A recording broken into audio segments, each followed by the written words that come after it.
The top 10 worst jobs on a sailboat. I can think of more than top 10 worst jobs on a sailboat, to be honest. We asked you to let us know what your worst job was or is on a sailboat, so we've combined what you've said with what we think and we've come up with the top 10. There is one job though that stands head and shoulders above all the others, and that's number 1. Yep. Oh, and by the way, keep listening, because we forgot to mention our competition that we were going to announce in the last podcast. We completely forgot about it. So keep watching and we'll let you know all about the competition, how you can win something from the shop, like one of these mugs. Hello, I'm Liz. And I'm Jamie. Welcome to Follow the Boat, in which we discuss what it's really like to give it all up to live on a boat. And go travelling around the world. We've been doing it since 2006 and we're still at it. Each week we talk about our latest YouTube video. And about boats, sailing, travel or anything else which floats into our heads. And if you leave a comment we like, we'll give you an answer and a name check. Peace and fair winds. So we asked you for your worst job. There were loads, but one stood head and shoulders above all of the others, and we'll come to that in a minute. But before we do that, we've got some honourable mentions. Yes, it was worth mentioning a few other jobs outside of the top 10, because a lot of these, obviously, they keep coming up. Everyone's got different ideas. I think it depends on your experience, the type of boat you have, the sort of cruising you do. So there's a real mix. But I think perhaps the most honourable of the honourable mentions has to be cable chasing, cabling, electrics, and really the problem with getting access to these cables. Yes. and doing the electrics in fiddly places. Yeah, a lot of people don't like doing it, and they told us that, and that's always the reason, wasn't it? Yeah, it's not electrics and electronics itself. No. I mean, like doing that? I do. I mean, it is one of the jobs I actually enjoy doing, is dealing with electrics. I don't have a problem with it. What I have a problem with, and I'm thinking in particular of the windlass solenoid, for example, Yes. which is tucked way up in the forepeak, very difficult to get to, and got a slightly dodgy shoulder. I couldn't actually do the job. That was a recent one, but what about an old one when we had to get various cables up the mizzenmast? Oh yes, I forgot. And there was about one that. that took us 3 days. At least 3 days to get it up. And it wasn't even to the top of the mast, it was just above head height. But yeah, you're right, 3 days just to chase that cable. Yeah, nightmare. And I think this idea of contorting yourself into different places is something that's worth mentioning, because I know Jordan, for example, said boat yoga is a thing. Yeah. It's ridiculous, but it's required. And they're called on Discord, said that they were going to go with chasing cables as their main one. And they talked about their engine bay and the fact that her husband has had to rebuild the head of the engine, but in order to get to the engine, they're contorting into places. They have to get in via the side panels. Neil M said anything and everything to do with tight spaces, and he calls himself being a little rotund than he used to be, makes it even harder. And that's something that Greg on Discord also said. He also said he was rotund himself. Yes, well, there were times when you were quite rotund. You're not as rotund as you used to be. Yes. I think it's a recurring theme, and it will crop up again in the top 10. Any other honourables? Yes, we had a couple of other honourables, didn't we? Somebody said, in fact, it was Christine Mellett on Facebook. She said putting new batteries in, and I didn't really get that, but you said you did. Well, absolutely. Because you do that. Well, batteries, I guess they're probably referring to the physical act of putting batteries, just even getting them on board. Right. Just because of They're their so weight. heavy. Exactly. Yeah, and especially things like AGMs, which are especially heavy, but even just your standard lead acids they're heavy things, and of course the problem is you've got to get them onto the boat, but then you've got to get them down the companionway, normally into a tight spot. And that of course involves lifting them up with lines, ropes to give yourself a handle to slot them into place. Then you've got to wire them all up and make sure everything works as well, of course. So yeah, I definitely get that one. What about that? And of course, when we changed to lithium, that was a massive job, but that's a kind of one-off job really, but Yeah, that was huge. That was where we got some expert help there, because of course it's not just the batteries, it's the whole regulation system, the charging system, which is so much more complex. So yeah, that was quite a big one. I think you've got one more, which is very much your honourable mention.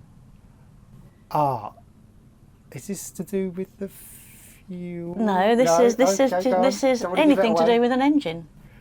Oh, well, I actually put this as my number one. Anything to do with the engine.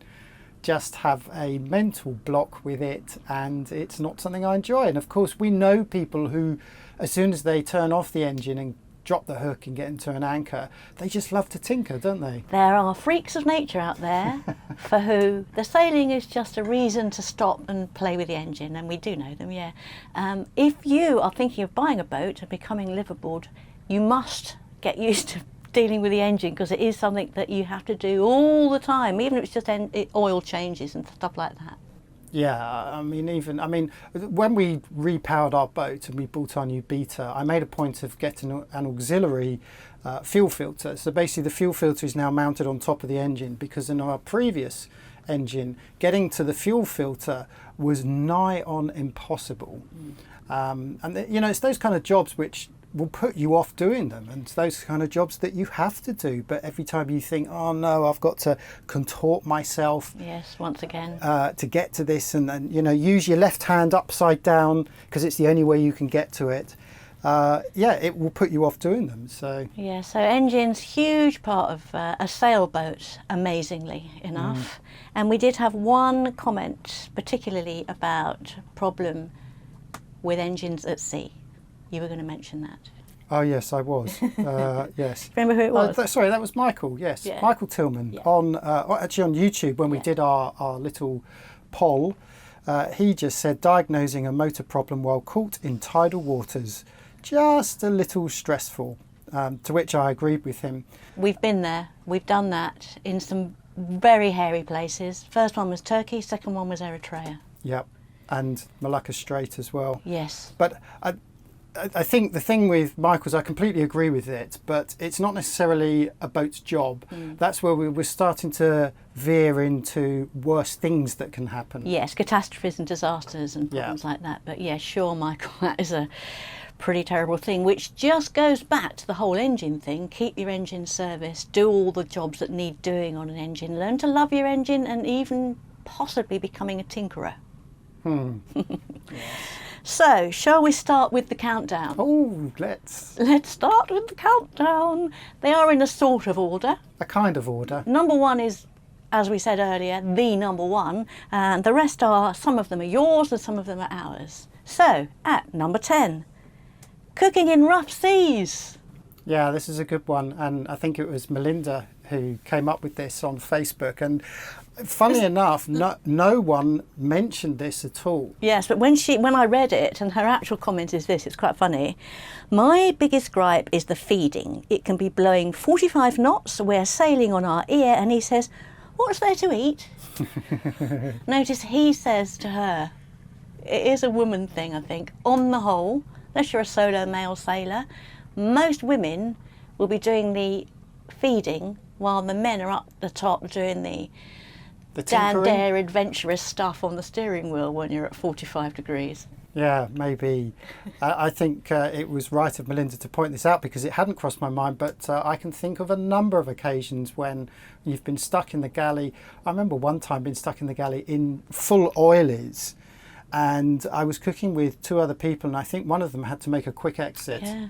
To get out the galley, because it was so claustrophobic and hot and sweaty, and if ever you're going to get seasick, that is the time it's going to happen. It really is, yeah. The only time I felt that way was when we were crewing on a huge motorboat, and I was right down in the dungeons and we were hitting some very nasty waves in the Med, and that was the only time I felt green down there. But on our own boat, it's not the seasickness, it's the angle and the difficulty in trying to present some sort of beautiful cuisine, carefully chopping things and dicing and doing all of that. It just becomes impossible when you're banging through waves at a ridiculous angle. So I tend to end up doing some very basic stew. Yes. And ideally, if you can plan it, do it before you leave. So you've got it on the stove and make enough that it will last 2 days. Yeah, and if you're on a long passage, you make plenty when it's not so bad. Yes. Sorry for interrupting, but while I've got you here, if you like what we do and you want to support us and become a Patreon, or join us on FTB Mates, or even drop a quid in the rum fund, go to followtheboat.com/pub. Of course, come to the pub. Okay, at number 9, now this one, a few people mentioned, and Liz and I can't really agree or disagree on this because we have some pros and cons to this, but it's going up the mast. It's anything to do with the mast, work at the top of the mast. And I think the reason why we're a little bit reticent to put this up there is because both of us actually enjoy going up the mast. Not so Patricia Logan on Facebook, who said, I'd rather do anything than go up the mast again. Yeah. She's not the only one. But yeah, we love it. Well, the one going up loves it. Yes, that is exactly the problem. The one going up there gets the view. Yeah. You finish a job and you feel a lot better for it. And there's a bit of adrenaline there as well. Yes, it's lovely going up. It's the poor bugger at the base of the mast having to get that person up the mast. Neither Liz nor I are spring chickens anymore. Maybe a little bit more rotund like those guys earlier. And I think for us, part of the problem is the equipment that we have. Yeah, so other people will use electric winches. I spoke to Brian on Delos about it, and he was saying, "Oh no, we don't have that problem. We just press the button on the winch." So if you've got one of those, that's fantastic. And also the other thing is the bosun's chair. Ours is a fairly basic chair, and I was up the mast for about an hour the other day, and after I came down, I could barely walk. I think we could call it a bosun's cheese cutter, couldn't Yeah, we? we could. Yeah, it wasn't the best. Not the most comfortable of things. But as you say, actually being at the mast, not a problem. For us, it's getting up and down. But we know so many people that just refuse to go up the mast. I remember when we first started sailing, I bumped into a guy who had an Oyster 435, the same as our boat.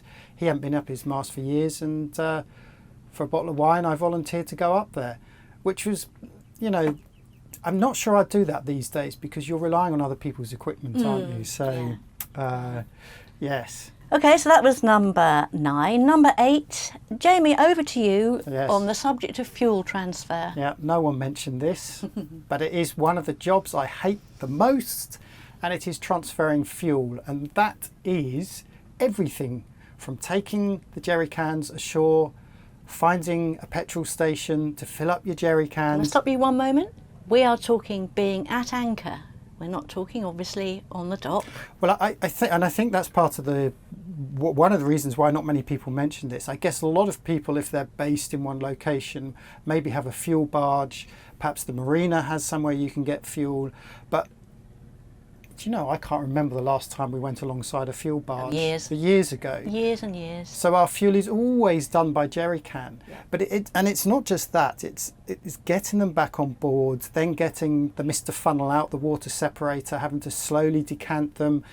We don't have a fuel gauge. Our fuel gauge is to lift up the mattress and look in the inspection hatch and to gauge roughly how many litres are left to fill it up. Yeah, so one of us is down there with a head. And I mentioned this only recently because of my back. It cripples me for a day. Yes. It's carrying that weight like this with your arms down, and it just pulls anyway.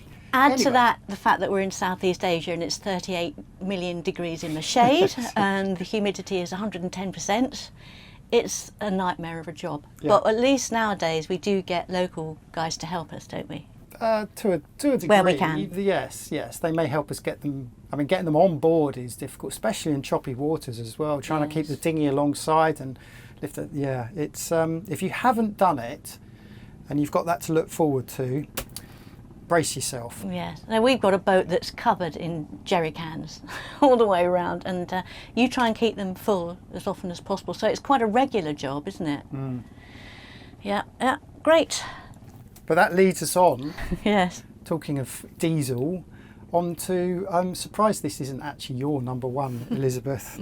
Number 7. Yeah. It's the diesel tanks. Yeah, so in episode 342, that just went out last week, you see me cleaning out the diesel bug in the diesel tanks. And cleaning out the diesel tanks is a job that you might not think you have to do very often, but you do, or rather I do. We clean out our tanks because you just never know what's down there, and you really do need to have a good look at them regularly. So it's almost every time we haul out, would you say? We try to, yes. Yeah. So sometimes it's better than other times, but the last time we had the kind of diesel bug I've never seen before. It was like going scuba diving and finding a coral garden full of soft coral. I mean, there's so many things about it. Firstly, it's underneath the bed, so you have to take everything out of the cabin. All the bedclothes and the pillows and the mattresses and everything, that all has to get out. You have to find somewhere to put that so you can go in and out. And then you have to open the hatches to get in there, and that's a bloody nightmare, isn't it? Yeah, that's the beginning. I did mention that in the video. So we have to seal the hatches up with a gasket sealant that is impervious to fuel. That's the inspection hatches we're talking about. Hatch, yes. But then you've got to crack that open in order to get access to inside the tanks. That alone can take a day. Yeah, you don't want to be breaking those hatches, so you have to do it really, really careful. So then once you've got them open, I have to be really careful not to allow anything to then fall in, obviously, because I'm now trying to clean out what's in there. So the first thing we do is we take the fuel out with a pump, which is great fun. Mm-hmm. We keep the good stuff, we get rid of the bad stuff, we filter it in and out. So then we're left with whatever is left at the bottom of the tank, and this time it was like moss, it was thick green gunk, and I have to say this time I gagged, it was so bad. The fumes get your eyes, that you breathe it in, it absolutely stinks. It's sheer hell. And then on top of that, here we go, the access. So the fuel, what do you think the fuel inspection hatches are? I don't know, what's that, about a foot across, I suppose? Probably even less. So I have to get my hands and shoulders and arms right through that, and I'm going blind into the bottom and hoping that something doesn't bite me when I get my fingers right down to the very bottom. And sometimes perhaps having to use your left hand rather than your right, depending on the angle. Now, when we mentioned this in last week's video, Salty Lass commented saying, we don't have a problem with diesel bug, we use additive and not an issue. And I did reply to them saying, well, there's two major differences between their situation in Northern Ireland and ours, and the first is that they are probably dealing with really good diesel. In Indonesia we are using, of course, biofuel. So half of it's palm oil? A third, I think about 30% of it is biofuel. And the problem with biofuel is that it retains water. Right. It's more likely to retain water or even contain water. So that's one of the first problems is water. And of course the second problem is the humidity here. We are so hot here. So if you've got a biofuel with higher water content in the tropics, I think you're far more likely to get diesel bug.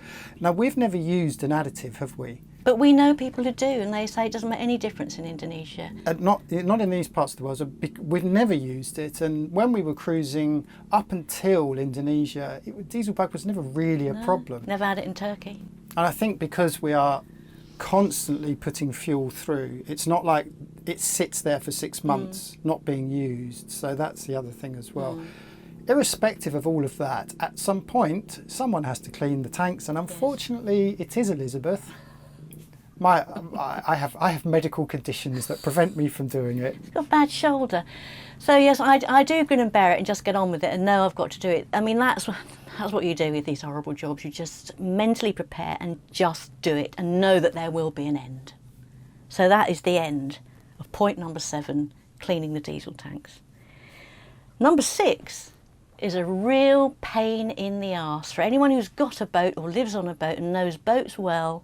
Leaks. We're not talking about a through hull leak or being pierced. We're talking about just being dripped on. The problem with a boat is that there is no such thing as a flat surface, and water runs up hills. And if you've never been on a boat, you won't understand what I mean. But if you own a boat and you have had to deal with leaks, you know exactly what I mean. Quite often, if the drip is coming from here, say in the saloon, you can guarantee that the actual the ingress is probably happening either right at the front of the boat or at the back of the boat, and it's running down some little channel that you can't see. So the leak itself is a bore, because it's landing on your head when you're in bed. They're the worst ones. Or dripping on your plate as you're eating. Well, we got a leak the other day, and it dripped on my bloody computer monitor, and I thought we'd lost the monitor because when I turned it on, it just went all fuzzy. And believe it or not, I actually put it in the sun, dried it out, and it worked. So I was lucky there, but that was a drip that I hadn't considered. No. Did you ever find out where it came from? I think I know where it comes from, but to actually repair that is, well, it would mean probably taking down this whole dodger. So the thing about it is there's two things, aren't there, about leaks? It's locating it and all the work that goes into locating it. As you just said, you've got to take the headboards down, you've got to take down this, you've got to take down that, and then you've got to find it, deal with it, and put everything back up. And then the next day the leak's still there. Yeah. Well, Vane UK on Discord said, I think the worst is A, fixing leaks, because it usually means finding and fixing A implies lots of B, which was our second option in our poll, grinding and sanding, and sometimes C, brackets replacing and chasing cables. And I think that's a good point. There is no such thing as one job on a boat. Yes. One job involves a multitude of sub-jobs, and so you have to compartmentalise all of those. Because in order to, say, get to the leak that you think comes from the ceiling, it means taking down the headboards. Yeah, that's what I just said. That's a job in itself, isn't it? It's horrible. It takes two of you, depending on the size of your headboards. So so leaks, they're at number 6. So we're halfway through. The next one, number 5, is controversial. Did you know that liking and subscribing on YouTube or wherever you get your podcasts helps us to get noticed? Go on, give us a helping hand. It is making the bed.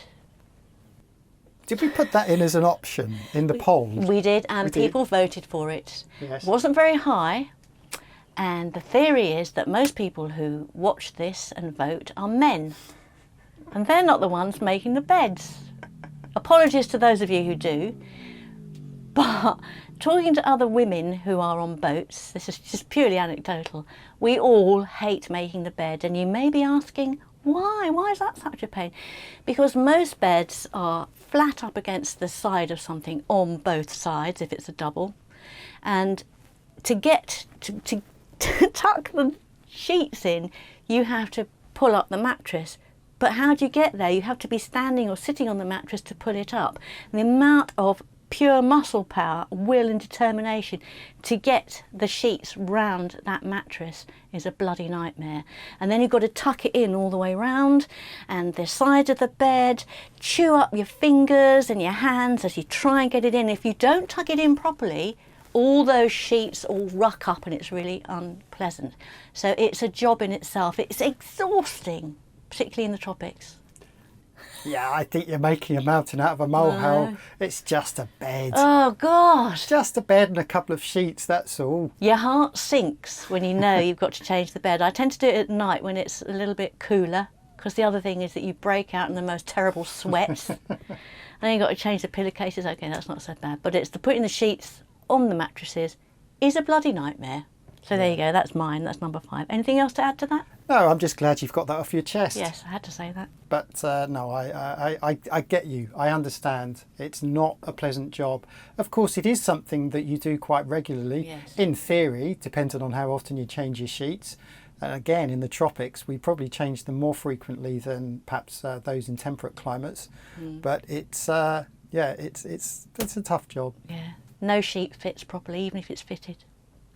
Okay. Number 4. This is Liz's favourite job on the boat, actually, isn't it? And this one was quite a popular one. Yeah. And it's basically anything to do with the heads, the toilet. Yeah, servicing the head is what we've called number 4. And it came very high on the list. Jamie Pando on Facebook, definitely anything related to the heads, joker valves, etc. That's his least favourite thing. Now, we're not talking about anything else, we're just talking about servicing the head. And for some reason, it became my job. Remember why? Because you're so good at it? I think it became my job in Turkey because you were doing all the other jobs. You were doing the engine, which you hated and bitched about and moaned about all the time. And when it came to there being a problem with the toilet, he said, "You bloody do that." So I said, "Okay, I'll have a go." Read up on it, as I do, did all my research, found out how our Jabsco system works, ordered in loads of spares. Now, all good in theory. Now, I haven't got a problem with yuck. I ain't got a problem with shit and poo. And No, I think we both agree on that, actually. Neither of us have a problem with shitty water. It's not pleasant, obviously, but it's natural. It's come out your own bodies and you just grin and bear it and you get on with it. That, for us, that's not a problem. We do know a lot of people just mere idea. retch at the mere idea, yes.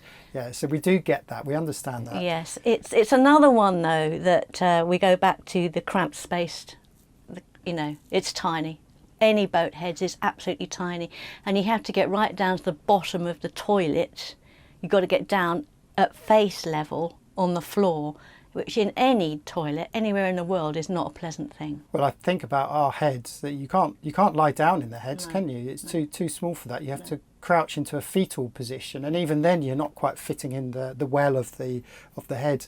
I think another problem though with doing the heads, and this happens frequently, and that is after you've put it all back together and you've still got the same problem. Quite often a leak, perhaps the joker valve doesn't sit quite right, maybe one of the screws isn't screwed quite up tightly enough, and you go to flush the loo and of course you get all this water coming out again. Easy for you to say because you don't do it, but it was on my list of things to say that it never goes back together quite properly. Yes. Can I just make the point that I have fixed the heads many times in the past, and I've played around with it recently, but on the whole you do it. But yeah, I do the servicing. I don't want you to sit there thinking, well, what does Jamie do? Because I think, as you say, I used to do it all the time when we first started. Yeah, give me some credit, I do it.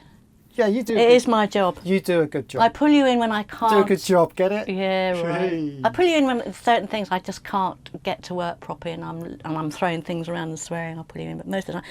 So it's changing for those that don't know, you've got to change the valves, and there are valves at the top which ain't so bad. Obviously, you turn everything off, so there's nothing flowing through, and there's no shit or pee anywhere. You've got rid of all that. There is water, but it's sea water. So that's reasonable, but I'd wear gloves. So the valves and all the things you have to change at the top, not so bad. But the joker valve is right at the bottom, and you have to take various pipes and all kinds of equipment out to get to the joker valve, which is pretty foul.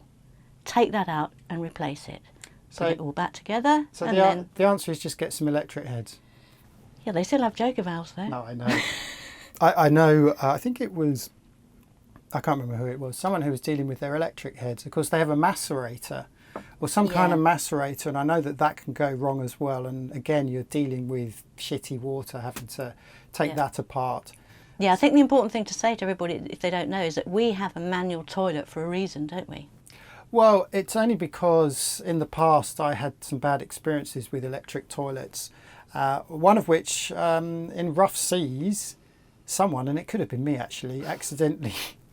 This was back in the day when I used to stand up to wee in the toilet. Right. Now we have a rule, you sit down to wee, because if you stand up and wee, you can miss. And someone weed over the contacts, shorted the contacts, and the flushing mechanism got stuck on. And the only way to get around that problem was to turn the breaker off, which then means you've got a toilet that doesn't work. But you didn't have a toilet working for quite a while, wasn't there? There were 6 blokes doing a transatlantic crossing. Yes, that's right. I think it was 2 days, and that's when we all suddenly became constipated, except the skipper, who was happily using a bucket. But for us newbies, this was quite a shock to the system, not having a toilet that worked. Yes, we've had bucket chucket before now. I think electric toilets are probably a lot better these days. You know, they're much more reliable. I think most boats are probably fitted with electric toilets from new these days. So perhaps it's something we should look into as a special treat. But if we could just minimise the amount of work that's involved in changing all those valves. I know. Anyway, yeah. So that was my number 4, my least favourite job. Okay, so now we are at the top 3, and I think there's a general consensus of agreement among ourselves and everyone out there. But number 3 is grinding and sanding. Oh, yes. And perhaps we should say it's a bit moot for us now since we don't do it so much anymore. No, and we used to grind, sand the hull, you know, and prepare it every time we came out. But since we're not in Southeast Asia and we like to give some work to local people, and we're getting older and we don't really want to do that sort of grunt work, we tend to farm it out, but we know the pain. I think you just brushed over that getting older thing. Yes. Yeah, back in the day we were always keen to grind and paint our own hull, but yeah, it gets harder as you get older. Again, tropics, it's not a fun place to do it, and if you can get one of the local chaps to do it for, you know, £10 a day, then Happy to do that. it makes sense. But of course, so many people do it themselves. Yeah, I've got some quotes. Go ahead. John Waters on YouTube. It can't be sanding because that's all I ever do. Captain No Clue. I say grinding and sanding, but that's only because I have to get the whole boat back to bare steel. Lucky it's not needed often. So of course there's a difference between the different types of hull. And then Robert Barraclough on Facebook, sanding. I hate sanding. It always covers the entire inside of the boat and myself in awful dust that usually means hours of cleaning. Even the drapes taped up seem to fall down within 5 minutes of starting. So there's lots of different types of sanding here. I think sanding and grinding, it doesn't matter what type of boat you have, whether it's wooden, you could have steel and aluminium as well. I mean, grinding aluminium is a really dirty job. It doesn't matter what boat you have, grinding will be involved. And it's not necessarily, when I say we don't do things anymore, I'm talking about preparing the hull for the anti-foul. You know, you sand off the old anti-foul, but there's so many other areas in which you're grinding and sanding. And it could be preparing a bit of carpentry, for example. So you've got sawdust everywhere. And, you know, after our refit, I think we still had sawdust in various nooks and crannies 10 years later, didn't we? I think we still have. We still have it. It But grinding- does get everywhere. It's the metal grinding though, and you get all those shards. Hey, oh God, and they get in under your skin, you tread on them. It is they're both horrible jobs. And you have to take everything out of the boat, really. Don't you, if you're doing an inside job? And the other thing is you can't live on board. No. You know, when we did our refit, obviously we got off the boat, we emptied the boat, but there was grinding and sanding everywhere, inside and out. And even just going on board just to inspect work, you know, for 5 minutes was hellish. And, you know, you get that kind of, Dry, rasping. yeah, like you've got a cold coming on, you're about Yes. to get the flu, and your throat dries up and you get all nasally, and you know that's all fiberglass dust and sawdust. Well, yeah, in the yard I used to wear a mask all the time, and then and if you're doing it, you have to completely cover yourself. You have to wear the white suit, don't you? The mask, the glasses. Yes, well, Jordan said grinding and sanding seems to be the worst. I don't care too much about that, but also he doesn't use the sperm suit, he calls it. The sperm suit. But which you is have to. All in one, and really you should do, You yeah. get fiberglass in your skin, it's just unbearable. Yeah. Yeah, so absolutely hateful, horrible job, right up there, and in agreement with all of you who said it was your least favourite, I think. Yes. Number 2, unless there's anything else you want to say on that. No. There's nothing more to say really, is there? It's bloody horrible. If you find this topic interesting and would like to continue the conversation, come and join the Follow the Boat Discord community. Look for the link in the description. It's free. Number 2, this is your favourite. Yes. Plumbing. I'll just say what Rachel McFall says, shall I? Plumbing in the grey water tank caused quite a lot of swearing, mainly because of access and inflexible pipes. Yes, well, that goes back to access, definitely. Plumbing is, I hate plumbing more than almost anything else on the boat. And I think it's to do with two things. First of all, it is access. Yeah. Because, you know, plumbing, you're talking about maybe under the kitchen sink or going back to the toilet. And it is that access. The other thing, though, are mismatching parts. You know, we still use imperial when we do plumbing. Quite often, though, especially in Asia, they tend to use metric pipes. Sourcing the parts is a nightmare. So you're having to fit an imperial to metric and to use step-down fittings or step-up fittings, and that kind of thing really gets on my tits, I have to say. Shredded fingers. Well, this is, a Pony Jumper said this, and they said hoses and hose clamps. And as soon as I read that, that's when I thought, yep, that's plumbing. That's reminded me that's going top of the list. I may not have given myself a very deep slice and 6 stitches after a hospital visit on my finger from the sharp end of a hose clamp a few weeks ago while wrestling with some old hoses inside a cupboard to reroute some of our freshwater plumbing. And I totally get that. Hose clamps, what we call Jubilee clips in the UK. You get the D clamps, don't you? And you get the Jubilee clip. You get all these different types of things. The D clamps are a lot easier to use, but the Jubilee clips are notorious. And if you buy a good Jubilee clip, sometimes they'll supply a little rubber cap to put on the end so you don't sever yourself. But I've lost count the amount of times I've cut myself up on hose clamps. Yes, they get me when I'm doing the toilet. And hose clamps, you know, they can rot, even 316. Eventually they go. If you're not careful, you can over tighten them. Then of course you've got to either completely take it apart, put a new one on, or you've got to take the hose off. The other thing with plumbing as well is thinking of hoses. Heat gun, you need a heat gun. You really do. Your heat gun is your friend when it comes to dealing with hoses. But then sometimes they're in such ridiculous positions. Can you get the heat gun in? It can be difficult, yeah. And then having to remove a hose. I'm thinking of the hose on our Y valve that directs between the water outlet from our toilet to the holding tank. There's a Y valve there. That has to be clamped on, so the hoses can only be a certain length in order to fit correctly. So to take these off and replace them is nigh on impossible. It's really all hoses, isn't it? Yeah. And Hoses. how you attach them and the different sizes. Oh God, yes, it's terrible. And then of course the other thing to remember with hoses, and this has happened to us, is that they start to go and they start to deteriorate and they all go at the same time. Yeah.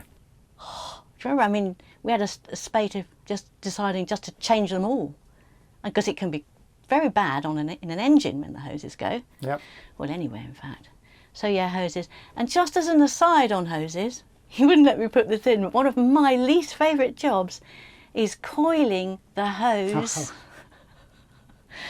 If you've got a freshwater intake pipe, you know, if you're in a marina, then you've got your hose fixed up, and you have it all coiled up. You're talking about your garden hose. Your garden hose. Your 20-metre garden hose. Coiling the bugger. It's because she doesn't know how to do it properly. There is a knack. There is a knack. Been doing it for years. Oh God, hoses, hoses, hoses. Hate them, hate them, hate them. Yes, and pumps as well. Water pumps. You know, when they fail, or if you get a slight leak in your hose, so that the pump keeps going off throughout the night. Bilge pumps, air locks, anything like that. Yeah, that. I mean, for me, plumbing, I think, is probably number one. And it's a regular thing, isn't it? It's something like the engine. It's a really regular thing, so they do really need to be serviced and checked often. Yeah. Are we ready for number one yet? Yeah, so that's it for this week. Next week we will tell you number one. No, number one. Okay, drum roll please. This came out as the number one most hated job on the boat, according to pretty much everyone. Yes. And it is? The holding tank. There we go. Repairing, replacing, doing anything with a holding tank. So for those who don't know, Explain. a holding tank is a separate tank you use to put your toilet waste in when you don't want to flush it outside. It's called black water. Black water. Basically, it's shit. Yes. And the idea is you then get to a marina with pump out facilities, they stick a hose through your deck and they pump this thing out. However, they can go wrong, they do go wrong, they get clogged, they can leak, and there was one time when we had to remove ours, didn't we? Well, yes. In the boatyard, I think, when we were doing work. Because it was clogged. We didn't do the job ourselves. We left it. We did explain we what it was. We paid someone to remove it for us. We explained exactly what the problem was. We told the manager, this is the holding tank. It is locked. We can't get it off. We can't do anything with it. Can you get some boys to do it for us? And they did it on a Sunday, on their day off. And we paid them double.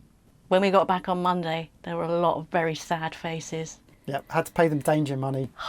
So glad we didn't see them do it, because that tank still had quite a lot of black water in it. They did it, bless them. They got it out and they cleaned it all up. And that's another thing with hoses. Oh God, holding tank. Let me read Brian Taylor's quote. Are you sure? This is for the queasy and faint-hearted among you. Look Turn away. off now. Turn the volume down. Brian Taylor on Facebook, friend of ours.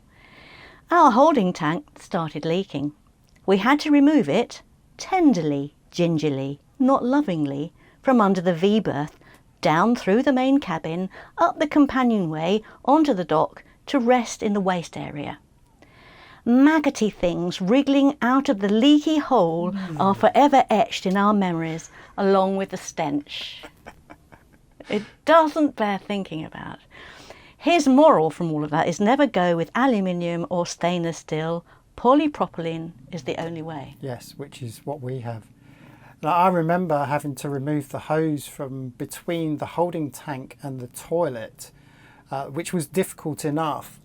But it had furred up, and for some reason we couldn't replace it, so we had to use the same hose. Yeah. So it had the shape. Yeah.